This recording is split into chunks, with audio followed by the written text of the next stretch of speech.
Janwada farm house దగ్గర మనం situation చూపించే ప్రయత్నం చేస్తున్నాను మీకు. సో ఏ విధంగా ఇదంతా కూడా ఆక్రమణకు గురైంది, 111 జీవోను ఏ విధంగా తుంగలోకి తెక్కి ఫామ్ హౌస్ నిర్మించారు, ఇక్కడ పరిస్థితి ఏ విధంగా ఉందనేది కూడా మీకు గ్రౌండ్ రియాలిటీ చూపించే ప్రయత్నం చేస్తున్నాను. సో మనం జన్వాడ ఫామ్ హౌస్ దగ్గర ఎంట్రన్స్ గేట్ దగ్గరే సిచ్యువేషన్ ఏ విధంగా నిబంధనలను తుంగలో తొక్కారనేది.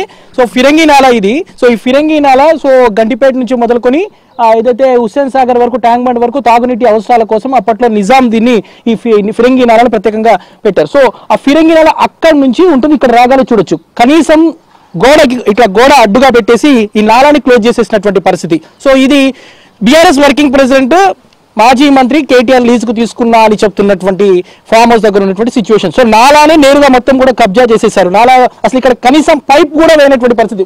అక్కడి నుంచి హెవీ ఫ్లోటింగ్ వాటర్ వస్తాయి, మరి ఆ వాటర్ ఎటు నుంచి వెళ్ళాలో కూడా అర్థం కానటువంటి పరిస్థితి. సో ఈ నేపథ్యంలో ఆ వాటర్ అంతా కూడా వెనక్కి కొట్టేసి అటు రోడ్డు మీదకి వాటర్ రావడం, అక్కడ ఉన్నటువంటి కాలనీలు నీట మునగడం అనేది జరుగుతుంది.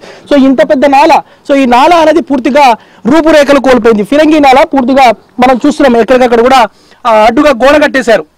సో కనీసము కామన్ గా మినిమం కామన్ సెన్స్ ఏంటంటే ఎవరైనా ఇంటి ముందు ఒక కల్వర్ట్ కడితే కింద ఓ పైప్ వేస్తారు, ఆ పైప్ లైన్స్ వేసేసి ఏదైతే పైపులు వేసేసి ఆ వాటర్ ని కింద నుంచి పంపించే ప్రయత్నం చేస్తారు. బట్ ఇక్కడ పరిస్థితి లేదు. సో వారు కట్టుకున్నటువంటి వారు లోపలికి వెళ్ళాలంటే ఇటు కేటీఆర్ కానీ ఇక్కడికి వచ్చేటటువంటి వారి సన్నిహితులు కానీ ఎవరైనా కూడా లోపలికి వెళ్ళాలంటే ఈ కల్వర్ట్ మీద నుంచి వెళ్ళాలి, ఇది ప్రధానమైనటువంటి ఎంట్రన్స్ గేట్. సో అలాంటిది ఇక్కడ వాటర్ వెళ్ళడానికి కూడా అవకాశం లేకుండా ఇది అడ్డుగా గోడ కట్టేసినటువంటి పరిస్థితి. సో ఈ వాటర్ ఇక్కడ నుంచి వాటర్ వెళ్ళడానికి అవకాశం లేదు, అక్కడ నుంచి వస్తున్నటువంటి వాటర్ అక్కడే నిలిచిపోయేటటువంటి పరిస్థితి. సో ఇది ఇక్కడ ఉన్నటువంటి గ్రౌండ్ రియాలిటీ. సో ఇది ఇక్కడ ఉన్నటువంటి సిచ్యువేషన్. సో ఫిరంగి నాలాని పూర్తిగా కబ్జా చేశారనేది ఇక్కడ మనకి చాలా స్పష్టంగా తెలుస్తుంది. 111 జీవో సో పూర్తిగా తుంగలోకి తొక్కేసి ఇక్కడ ఏదైతే జన్వాడ ఫామ్ హౌస్ ని నిర్మించారనేది మనకి ఇక్కడ చూస్తే చాలా స్పష్టంగా అర్థమవుతుంది. సో ఈ జన్వాడ ఫామ్ హౌస్ కు సంబంధించి కూడా గతంలో సీఎం రేవంత్ రెడ్డి డ్రోన్ ఎగిరేసినటువంటి ఘటనలో జైలుకు కూడా వెళ్ళినటువంటి పరిస్థితి ఉంది.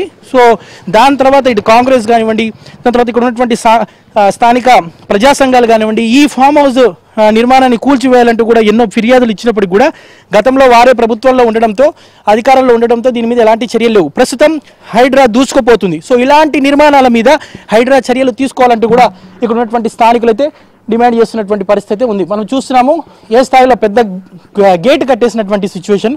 సో అడ్డుగా ఏదైతే అసలు ఈ వాటర్ వెళ్ళడానికి కూడా అవకాశం లేకుండా పెద్ద కల్వర్ట్ ని కట్టేశారు. దాదాపు మనం ఇంకో విషయం కూడా ఇక్కడ గమనించవచ్చు, కాస్త ముందుకు వెళ్ళి చూద్దాం. సో ఏదైతే ఈ ఫామ్ హౌస్ కు సంబంధించినటువంటి గేట్ మనం ఇక్కడ చూస్తున్నాం. సో ఇది దాదాపు 15 నుంచి 20 అడుగుల మేర ముందుకు వచ్చింది. సో కాస్త ముందుకు వెళ్ళి మనము చూసే ప్రయత్నం చేద్దాం. సో ఇదే గోడను మీరు ఒక్కసారి షామ్ ఒక్కసారి చూపించండి. సో ఈ గోడని మనం చూడొచ్చు, రిటర్నింగ్ వాల్ ఏదైతే ఎంత వరకు ముందుకు వచ్చేసింది, నాలాను కబ్జా చేశారనేది కూడా మనకి ఇక్కడ చూస్తే అర్థమవుతుంది. సో ఏదైతే మనం చూస్తున్నాం లోపల ఉన్నటువంటి సెక్యూరిటీ ఉండడానికి ఏర్పాటు చేసినటువంటి రూమ్స్ ఉన్నాయి లోపల. సో ఇక్కడ ఉన్నటువంటి ఫ్లాట్కి దీనికి ఎంత తేడా ఉందనేది మనకి ఇక్కడ చూస్తే అర్థమవుతుంది. సో ఒక్కసారి చూపించవచ్చు. సో అక్కడ మనం చెట్లు చూస్తున్నాము. సో దానికి దీనికి దాదాపు 20 అడుగుల మేర ముందుకు వచ్చేసినటువంటి పరిస్థితి. పక్కన ఉన్నటువంటి ఫామ్ హౌస్ వాళ్ళు కనీసం ఆ పైప్ లైన్ అయినా వేసుకున్నారు, ఆ కల్వర్ట్ మీద నుంచి ఆ వాటర్ వెళ్ళడానికి దిగువన వెళ్ళడానికి కనీసం పైప్ లైన్ అయినా వేశారు. కానీ ఇక్కడ కేటీఆర్ లీజుకు తీసుకున్నా అని చెప్తున్నటువంటి ఈ farm house Janwada farm house మాత్రం కింద నుంచి అసలు వాటర్ వెళ్లేందుకు వీలుగా కూడా కనీసము కింద పైప్ లైన్స్ కూడా ఏర్పాటు చేయనటువంటి పరిస్థితి. అంటే ఫిరంగి నాలను పూర్తిగా కబ్జా చేశారు. దాంతోపాటు 111 జీవోలను పూర్తిగా నిబంధనలకు తొక్కి ఏదైతే ఇక్కడ ఫామ్ హౌస్లు నిర్మించినటువంటి పరిస్థితి ఇక్కడ మనకు చాలా స్పష్టంగా కనిపిస్తుంది.